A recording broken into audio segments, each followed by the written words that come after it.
From the St. Louis Public Radio newsroom, this is The Gateway. It's Wednesday, October 16th. I'm Abby Larico.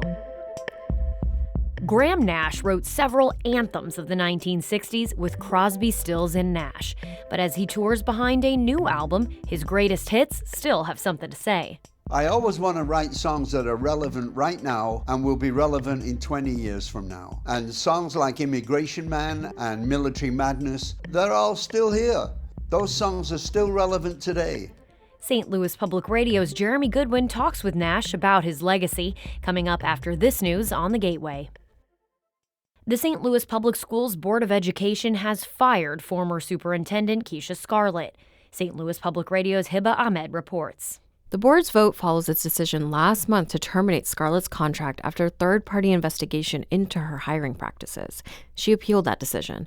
In a statement, Scarlett says she refused to attend Monday's hearing in protest. She says the board barred her from accessing documents that would have helped her case. She plans to take legal action against the school board. School Board President Tony Cousins says interim superintendent Millicent Borshade will continue in that role until the end of the school year. The board has not started a search to find a permanent superintendent. Cousins says the investigation into Scarlett's time with the district is ongoing. When asked if she had a message for SLPS families, Cousins said, quote, "The students, families, and staff continue to be the top priority of this board." I'm Hiba Ahmed, St. Louis Public Radio. Demolition of the Chesterfield Mall began Tuesday after the mall officially closed at the end of August. It's to make way for a new $2 billion mixed-use development with thousands of new apartments and space for retail, offices, restaurants, and other uses. Among those who came out to see the demo begin was Dan Tilley, who grew up in Chesterfield and, like so many others, at the mall. It raised me. It was another home. Parents were, at work. They're like, what do you want to do on the weekends? Take us to the mall. Walking around shopping, seeing all the stores, all the people. It's memories that will last a lifetime. Demolition of the mall will last another 6 months. The developer expects new buildings with apartments on the old site will be completed and ready to move in by 2028. The St. Louis Reparations Commission delivered its final report to Mayor Tashara Jones Tuesday. It identifies areas for reparative justice and includes recommendations for ways to repay Black St. Louisans for years of racial discrimination. St. Louis Public Radio's Andrea Henderson reports. The 124-page report findings detail the city's history of slavery, systemic injustice, and discriminatory policies that negatively affected Black residents. The report also shows how racist systems and policies persist in housing, education, life expectancy, and employment. The Commission's recommendations include a formal public apology and cash payments, as well as policy reforms like funding Black-owned businesses through grants, establishing a free Wi-Fi program, and addressing pollution in impacted areas. A spokesperson for the mayor's office says Jones is reviewing the report to see which recommendations will be possible and feasible. I'm Andrea Henderson, St. Louis Public Radio. The former director of finance for a local charity that supports adults with disabilities is accused of embezzling hundreds of thousands of dollars from the nonprofit over the course of a decade. Joelle Fousset pleaded not guilty in federal court Tuesday to 3 counts of felony wire fraud. She allegedly stole almost $700,000 from Promise Community Homes, which provides housing to adults with intellectual and developmental disabilities. She allegedly tried to cover up her crimes by making false entries in the nonprofit's financial records. Prosecutors say Fousset used the funds for personal expenses. Fousset was also a member of the board of City Garden Montessori in South St. Louis until at least June of 2023, including a term as treasurer. The school did not immediately return a request for comment. A new committee to investigate nuclear waste and its potential health impacts on people in the St. Louis region and Missouri held its first hearing Tuesday. Missouri representatives on the committee questioned officials from the Army Corps of Engineers and the Department of Natural Resources. They also heard from affected community members. Kim Vizentine is co-founder of the Coldwater Creek Group and lost her son, who was born with a brain tumor. I love that there's a state legislative committee because I think that that just increases the voice we have on the federal level. Because a lot of times what happens is the federal level is like, well, what's the state doing about it? The committee hopes to document concerns and create legislation to address these issues. A St. Louis County attorney says he's hoping to make caring for seniors a major priority if he's elected lieutenant governor next month. St. Louis Public Radio's Jason Rosenbaum has more from Republican David Wassinger's appearance on Politically Speaking. Wassinger won a crowded GOP primary in August in the race to succeed Lieutenant Governor Mike Kehoe, who is running for governor. He says he wants to foster good relationships with senators, especially since he's never won election to office before. As Missouri's senior advocate, Wassinger says he hopes to shine a light on deficiencies in senior living facilities. But if you have someone with memory care issues that does not have an advocate, I can only imagine what's taking place in some of these senior care facilities. Wassinger is taking on Democrat Richard Brown in the November 5th election. I'm Jason Rosenbaum, St. Louis Public Radio. An inclusive playground is coming to Queenie Park in St. Louis County next spring. The $2.4 million playground is designed to be accessible for kids of all abilities. St. Louis Public Radio's Aula Kaziz reports. The condemned playground at Queenie Park is being demolished this week to make way for a new one. Erin Gooch is spearheading the project, which is being built in honor of her son Teddy. Gooch says most playgrounds aren't designed for her 8-year-old and other kids with disabilities. This new one will feature equipment that they can safely and independently enjoy. There's zip lining, where a kid with no limitations can do it as normal, but there's also one that you can be strapped in, so someone with limitations can play next to their peers. The playground was designed by Unlimited Play, a St. Petersburg-based nonprofit that has built over 100 accessible playgrounds. I'm Arla Kaziz, St. Louis Public Radio.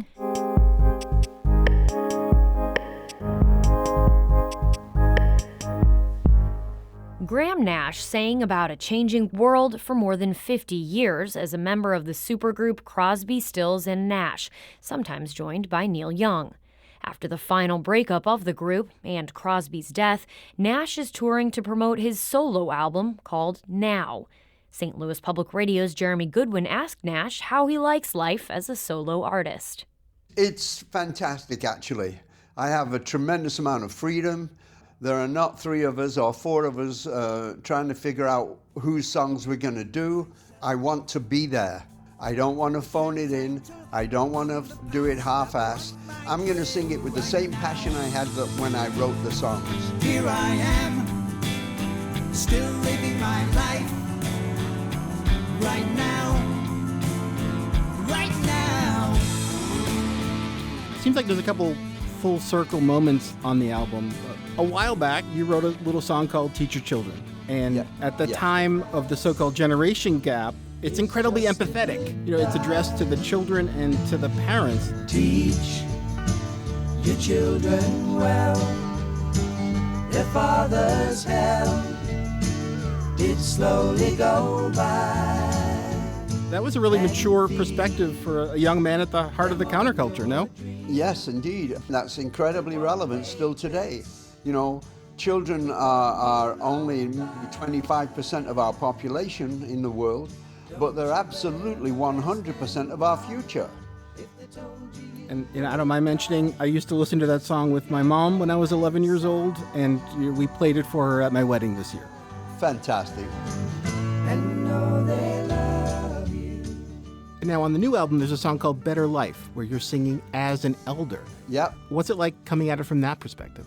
I love your thinking. It really is an extension of my feelings when I wrote Teach Your Children, and it goes down very well. And they watched us argue and they heard us fight, so they took it out and danced into the night. And swore they'd never be like us.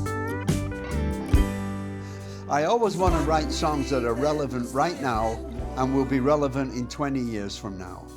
And songs like Immigration Man and Chicago, We Can Change the World, and Military Madness, they're all still here. Those songs are still relevant today. Well, also thinking about the passage of time, you wrote another beautiful song in 1982, Wasted on the Way, when you're singing as a barely 40-year-old man saying, things are great, but I keep thinking about the chances I didn't take, the things I didn't do.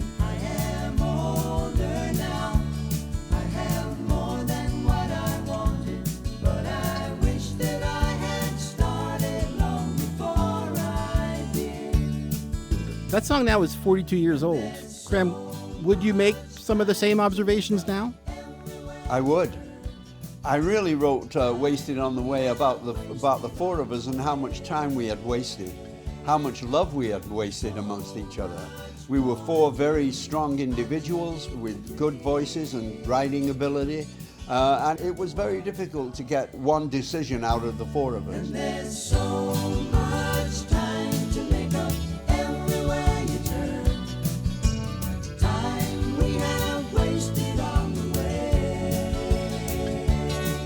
I wish that we had done more. I wish we had made more music. I wish we had made more love. Let the water come and carry us away. That was Graham Nash talking with St. Louis Public Radio's Jeremy Goodwin. Our David Cazares edited that piece. The Gateway is a production of St. Louis Public Radio, a listener-supported service of the University of Missouri St. Louis. Theme music by Ryan McNeely of Adult Fur. Here's a little more, though, now from Graham Nash. It's a lovely place. Welcome home to the human race. Make it a better life. One we can be proud of. So at the end of the day, I hope we hear them say that we left them a better life. Since you're still here, how about a bit more of that conversation? Here, Nash shares with Jeremy how he's been able to make peace with the passing of his longtime musical partner and friend. I know you've been asked to talk a lot about David Crosby since his death, but you have a unique perspective with the long and productive friendship you had. Of course, unfortunately, you were estranged in his final years. Did you have a chance to reconcile? Yes, towards the end, in the last 10 days of his life, we were actually talking to each other. He emailed me once and said that, and it was the first time in 2 years that we used to talk every single day, of course, for 50 years. And he emailed me and he said, I want to apologize about some of the things I had to say about you and your music, and what do you think? And I wrote back and I said, well, I thought you really disliked me as a person, and I only ever gave my best to this partnership. And I set up a FaceTime meeting because I wanted to see his face while we were talking. And I set it up, I live in New York City, so I set it up at 2 o'clock my time, which was 11 o'clock his time in California. And he caught COVID and never made that connection. But towards the end there, we were definitely talking to each other in a very nice way. How much of a difference was there for you between at least having those emails and not getting to talk and where it had sat before that? It made me feel much better when he actually passed. I felt good that we were talking because, why we were not talking, it was irrelevant. It was just stuff in life, and it wasn't enough for us to have destroyed a 50-year friendship. So I was very glad that when he actually finally passed, that we were talking. So at the end of the day, we can laugh and say that we left them a better life. I'm Abby Larico, and from the St. Louis Public Radio newsroom, this has been The Gateway.